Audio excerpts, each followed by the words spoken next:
Good morning dear students.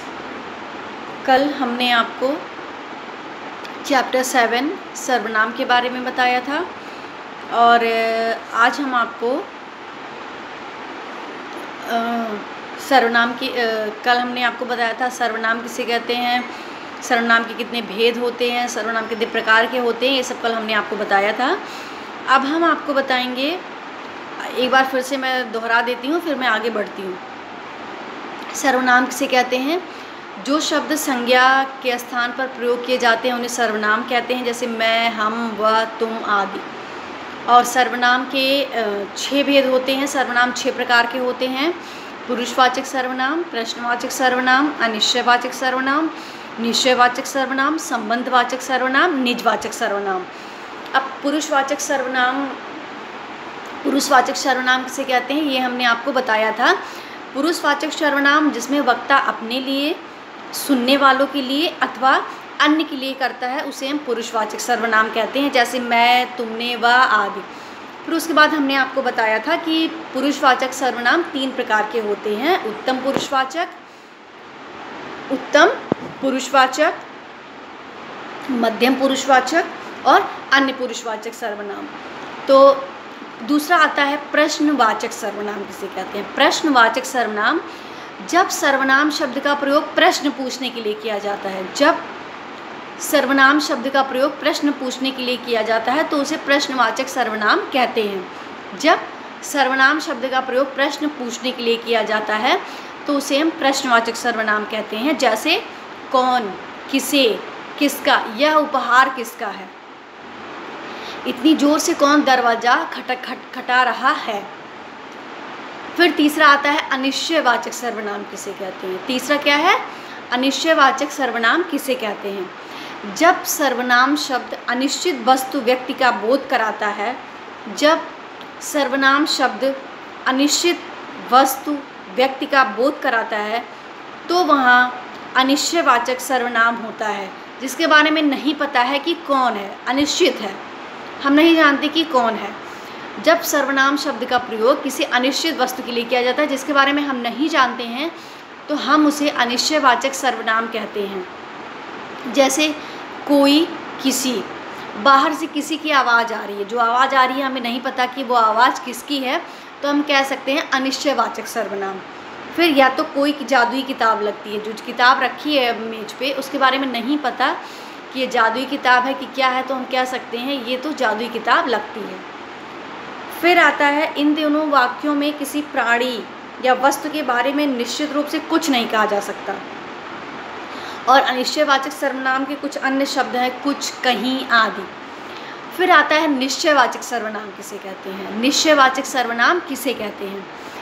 जब सर्वनाम शब्द के विषय में हम निश्चित रूप से जानते हों तो वहाँ निश्चितवाचक सर्वनाम होता है। जब हम जो सर्वनाम है उसके बारे में पूरी तरीके से हमें पता हो कि ये यही है, जब पूरी तरीके से हम निश्चित हों कि ये, जब सर्वनाम के बारे में हम पूरी तरीके से जानते हों कि निश्चित रूप से हम जानते हों तो वहाँ पे निश्चयवाचक सर्वनाम होता है, जैसे यही, वही, इसी, आदि, उसी आदि। इसी को मैंने कल पिछवाड़े में देखा था, यही मेरा पक्का मित्र है, जिसके बारे में हम जानते हैं।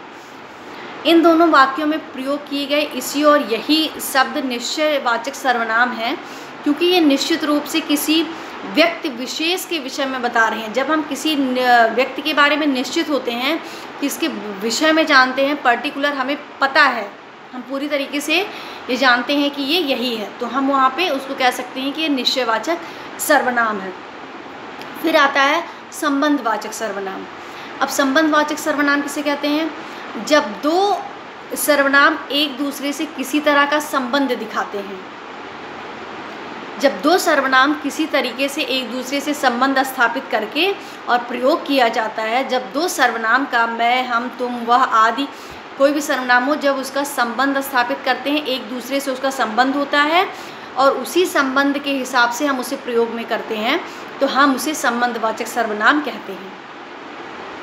जैसे जो, सो, जिसका, उसका, उसने, जिसने मेहनत की उसने फल पाया, जो प्रथम आया है वह मेरा भाई है। अब आता है निजवाचक सर्वनाम। निजवाचक सर्वनाम किसे कहते हैं? जिस सर्वनाम शब्द का प्रयोग अपने लिए किया जाए तो वहाँ पर निजवाचक सर्वनाम होता है। जिस सर्वनाम शब्द का प्रयोग अपने लिए किया जाए वहाँ पर निजवाचक सर्वनाम होता है। जिस सर्वनाम शब्द का प्रयोग अपने लिए किया जाए वहाँ पर निजवाचक सर्वनाम होता है। जैसे स्वयं, खुद, अपने आप आदि। मैं अपना काम स्वयं करूँगा। मैं अपना काम स्वयं करूँगा। वह खाना अपने आप बनाता है। वह खाना अपने आप बनाता है। मैं अपना काम स्वयं करूँगा। जब सर्वनाम शब्द का प्रयोग खुद के लिए किया जाता है, खुद के लिए मतलब अपने लिए किया जाता है, जब सर्वनाम शब्द का प्रयोग अपने लिए किया जाता है तो वहाँ पे निजवाचक सर्वनाम होता है। जैसे मैं अपना काम स्वयं करूँगा, यहाँ पे मैं सर्वनाम है, किसके लिए प्रयोग किया जाता है? खुद के लिए प्रयोग किया जाता है। मैं अपना काम खुद से करूँगा, मैं अपना काम स्वयं करूँगा। हमने इस पाठ में जो सीखा वो ये है कि सर्वनाम का अर्थ होता है सबका नाम। सर्वनाम का अर्थ होता है सबका नाम। और सर्वनाम की परिभाषा क्या होती है? जो शब्द संज्ञा के स्थान पर प्रयोग किए जाते हैं उन्हें हम सर्वनाम कहते हैं। जो शब्द संज्ञा के स्थान पर प्रयोग किए जाते हैं उन्हें हम सर्वनाम कहते हैं। फिर सर्वनाम के 6 भेद होते हैं। पुरुषवाचक सर्वनाम, प्रश्नवाचक सर्वनाम, अनिश्चयवाचक सर्वनाम, संबंधवाचक सर्वनाम और निजवाचक सर्वनाम। पुरुषवाचक सर्वनाम कितने प्रकार के होते हैं? पुरुषवाचक सर्वनाम 3 प्रकार के होते हैं। उत्तम पुरुषवाचक सर्वनाम, मध्यम पुरुषवाचक सर्वनाम और अन्य पुरुषवाचक सर्वनाम। पुरुषवाचक सर्वनाम किसे कहते हैं? जैसे मैं, तुम, वह आदि। प्रश्नवाचक सर्वनाम किसे कहते हैं? जब प्रश्न पूछने के लिए प्रयोग किए गए शब्द जैसे कौन, कहाँ, क्या। फिर अनिश्चयवाचक सर्वनाम किसे कहते हैं? जब हम किसी अनिश्चित प्राणी, वस्तु, स्थान के बारे में बात करते हैं तो जो वहाँ पे अनिश्चयवाचक सर्वनाम कहते हैं। फिर निश्चयवाचक सर्वनाम, निश्चित प्राणी के लिए प्रयोग किया जाने वाला शब्द निश्चयवाचक सर्वनाम कहलाता है। जैसे यही, वही, उसी, जिसके बारे में हम पूरी तरीके से जानते हों तो हम उसे निश्चयवाचक सर्वनाम कहते हैं। फिर आता है संबंधवाचक सर्वनाम। संबंधवाचक सर्वनाम किसे कहते हैं?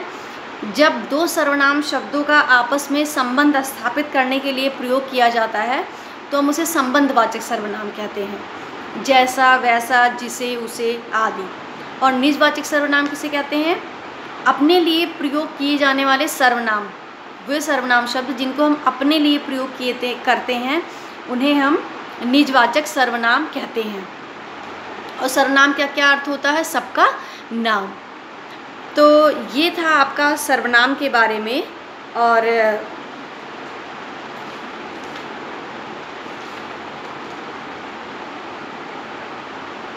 अब आप पाठ कारक हमने पढ़ा दिया है। सर्वनाम हम के बारे में हमने बता दिया है। सर्वनाम का एक्सरसाइज हमको बताना है। सर्वनाम का एक्सरसाइज हमको बताना है। बाकी हमने चैप्टर को कंप्लीट कर दिया है। और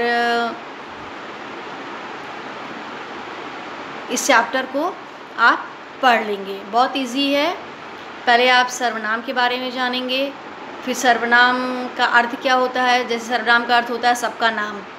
फिर आप जानेंगे कि सर्वनाम की परिभाषा क्या होती है। संज्ञा के स्थान पर प्रयोग किए जाने वाले शब्द सर्वनाम कहलाते हैं। क्वेश्चन आता है सर्वनाम के कितने भेद होते हैं। आप लिखेंगे सर्वनाम के 6 भेद होते हैं।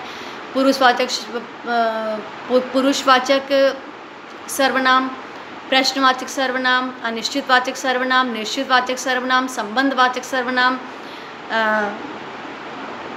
निजवाचक सर्वनाम।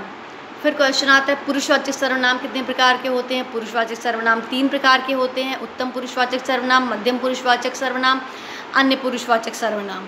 फिर आप सबकी परिभाषा आप बताएंगे। तो इस तरीके से आपका पाठ, ये सर्वनाम पाठ कंप्लीट होता है। फिर आपका रह जाता है कौन सा पाठ? फिर आपका ये पाठ रह जाता है क्रिया। फिर इसके बाद हम क्रिया पाठ को पढ़ाएंगे और ये पाठ आप अच्छे से पढ़ लेंगे। सर्वनाम पाठ अच्छे से आप पढ़ लेंगे और इसको सर्वनाम पाठ को अगर आप याद करते हुए चलेंगे तो आपको हाफ ईयरली एग्ज़ाम में कोई परेशानी नहीं होगी। एक एक चैप्टर जितना आप पढ़ते हैं उतना आप डेली का वीडियो देखा करिए। और जितना भी आप पढ़ते हैं उन सबको आप याद किया करिए।